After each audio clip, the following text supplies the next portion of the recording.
warahmatullahi wabarakatuh. Baik, saya akan kembali mencoba memberikan sedikit penjelasan masih terkait dengan database ya, yaitu terkait dengan kardinalitas ya. Ini mengenai ERD, pengertian ERD, Entity Relationship Diagram. Di sini dalam rekayasa perangkat lunak, sebuah entity relationship model atau yang merupakan abstrak dan konseptual representasi data. Entity relationship adalah salah satu metode pemodelan basis data yang digunakan untuk menghasilkan skema konseptual untuk jenis atau model data semantik, di mana sistem seringkali memiliki basis data relasional dan ketentuannya bersifat top-down. Notasi ERD. Ada sejumlah konvensi mengenai notasi ERD. Notasi klasik sering digunakan untuk model konseptual. Berbagai notasi lain juga digunakan untuk menggambarkan secara logis dan fisik dari suatu basis data. Salah satunya adalah IDF1X.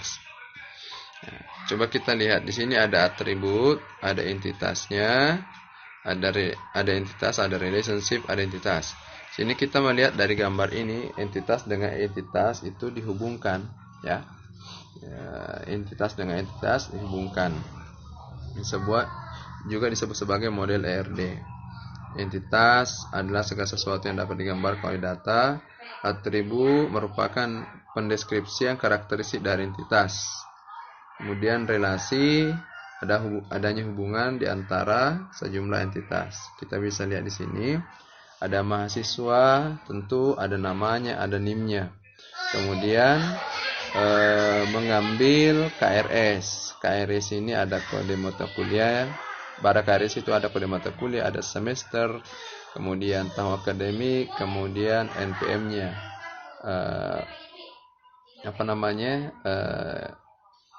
Identitas daripada KRS itu sendiri. Oke. Kemudian kode mata kuliah, ya di sini ada kode mata kuliah, ada mata kuliah, ya.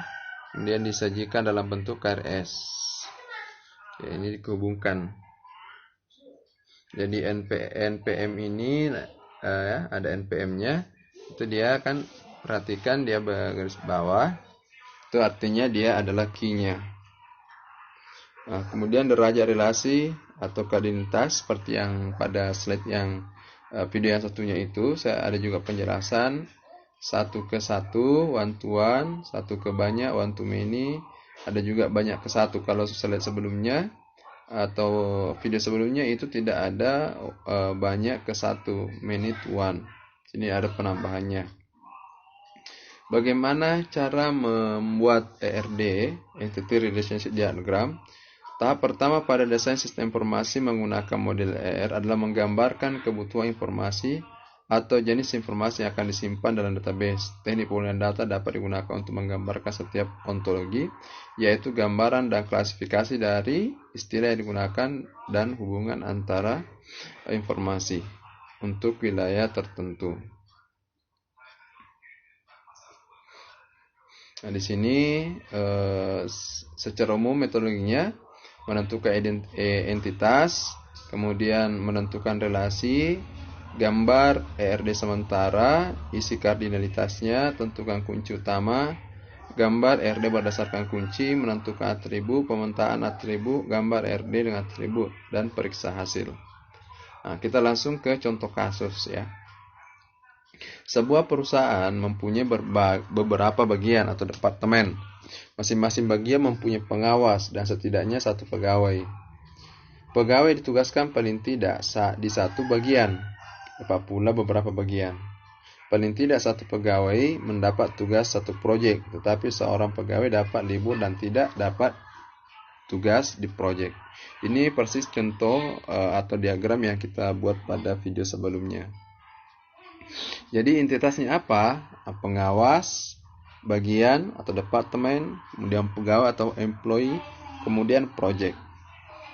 Nah, kita lihat relasinya, kita buat dalam bentuk tabel ya. Relasi antara satu entitas dengan entitas yang lain.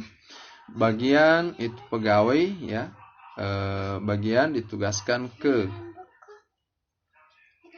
bagian, kemudian dengan pengawas ya, tentu bagian itu dijalankan oleh pengawas. Oke ya. Kemudian pegawai pada bagian departemen itu tentu ditugaskan pegawai. Jadi bagian dengan pegawai departemen atau bagian, kemudian bagian dengan pengawas. Dalam satu bagian, dalam satu departemen ada pengawasnya. Kemudian bagaimana dengan pengawas? Itu menjalankan bagian. Apa yang ada di situ kita jalankan. Kemudian masih ada satu, pegawai. Pegawai itu tentu miliknya bagian. Kemudian bekerja pada proyek. Kemudian proyek sendiri ya menggunakan pegawai. Ini adalah relasi atau matriks relasi daripada setiap entitas ini. Kaitannya antara satu entitas dengan entitas yang lain. Kita selanjutnya menggambar ERD sementara. Jadi kita lihat hubungan antara pengawas dengan bagian. Ya, ada setiap bagian itu dijalankan oleh supervisor atau pengawas. Kemudian bagian dengan pegawai, ya tentu setiap bagian itu diisi oleh pegawai atau ditugaskan pegawai. Kemudian pegawai itu bekerja pada proyek. Ya, ini untuk sementara. Kemudian kita mengisi kardinalitas, ya. Masing-masing bagian hanya satu pengawas. Perhatikan, masing-masing bagian hanya boleh dijalankan oleh seorang pengawas. Oke, makanya dia nanti itu satu ke satu, ini dia. Satu ke satu. Seorang pengawas bertugas satu bagian. Nah, ini satu ya. Jadi satu ke satu. Nah, ini jelas di sini pengawas bagian dengan pengawas itu dia hubungannya, relasinya satu ke satu. Kemudian bagian itu ditugaskan pegawai ya. Pegawai, lihat di sini paling tidak ada satu pegawai. Perhatikan masing-masing bagian ada minimal satu pegawai. Ya, setiap bagian itu, ini kan ada banyak bagian. Setidaknya minimal satu pegawai. Boleh nggak kalau misalkan dua pegawai? Boleh. Kan satu bagian. Misalkan bagian penjualan, paling tidak ada satu pegawai yang menjalankan. Kemudian bisa lebih dari dua, bisa lebih dari satu, dua atau tiga orang. Tapi minimal ada satu pegawai yang menjalankan departemennya. Kemudian departemen juga sebaliknya, ya, atau bagian, ya, bagian ke pegawai itu banyak ke banyak. Kemudian pegawai ke proyek, ya, pegawai ke proyek. Masing-masing proyek dikerjakan paling tidak oleh satu pegawai, ya. Di sini pegawai bekerja pada proyek paling tidak satu pegawai ya. Boleh banyak. Di situ kalau di yang sebelumnya itu mandatory, di mandatory banyak, ya, ada mandatory banyak. Harusnya memang di sini itu menggunakan mandatory banyak. Oke, nah, tapi tidak masalah. Yang penting adik-adik bisa paham terkait penjelasannya ini ya. Kemudian menentukan kunci utama. Ini perlu karena setiap bagian itu kita harus tentukan apa kuncinya ya, apa key-nya, primary key-nya. Bagian tentu punya nama bagian. Bagiannya apa itu sebagai key-nya atau kunci utamanya. Kemudian nomor pengawas, kemudian nomor pegawai, dan nomor proyek. Itu adalah 4 kunci yang kita siapkan. Karena nanti misalkan pegawai itu di bagian apa. Kemudian siapa supervisornya. Ya, sama di kampus misalkan dekan 1, katakanlah bagian administrasi ya. Kemudian dekan 2 atau wakil dekan 2 katakanlah bagian keuangan. Wakil dekan 3 bagian kemahasiswaan. Itu kan punya semua.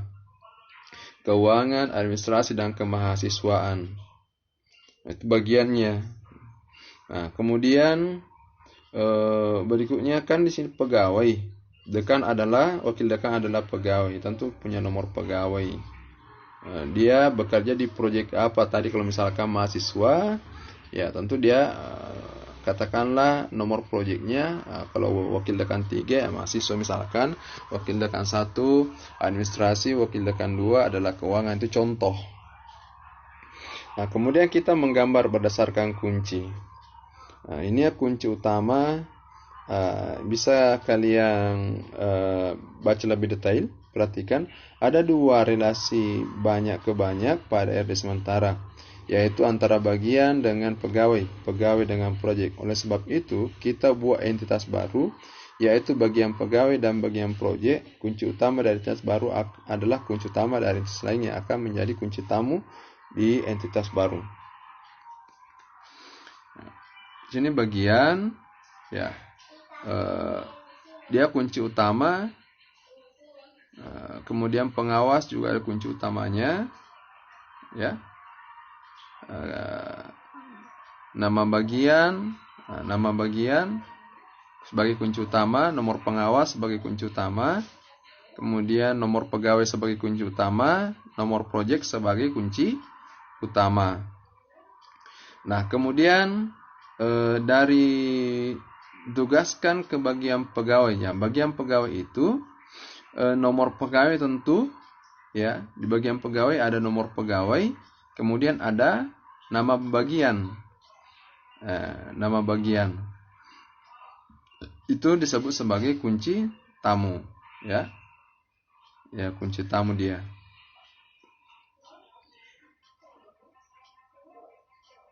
Kemudian ada nomor pegawai di bagian pegawai, ya. Dia kan kunci utama. Kenapa dikatakan tadi pada nomor bagian pegawai itu, bagian pegawai, nomor pegawai itu sebagai kunci tamu? Kenapa? Karena nomor pegawai ada di entitas pegawai, dan dia itu sebenarnya sebagai kunci utama. Kemudian lanjut, terlibat pegawai bekerja pada suatu proyek. Nah, dalam satu proyek itu, di situ ada pegawai proyek, ya, dari banyak ke banyak. Bekerja pada pegawai proyek. Oke. Di situ nomor pegawai tentu, kemudian nomor proyek. Nah, ini adalah salah satu contoh kita mendesain ERD. Kemudian menentukan ERD. Atribut yang diperlukan adalah nama bagian, nama proyek, nama pegawai, nama pengawas, nomor proyek, nomor pegawai, nomor pengawas. Ini memetakan atribut. Bagian, nama bagian. Nah, kita bisa lihat ya. Kita langsung ke sini. Ini sebenarnya kompleks. Silakan adik-adik semua perhatikan dan analisa bagaimana cara membuat atau mendesain RD, Entity Relationship Diagram, pada pegawai ini. Pegawai, bagian, pengawas.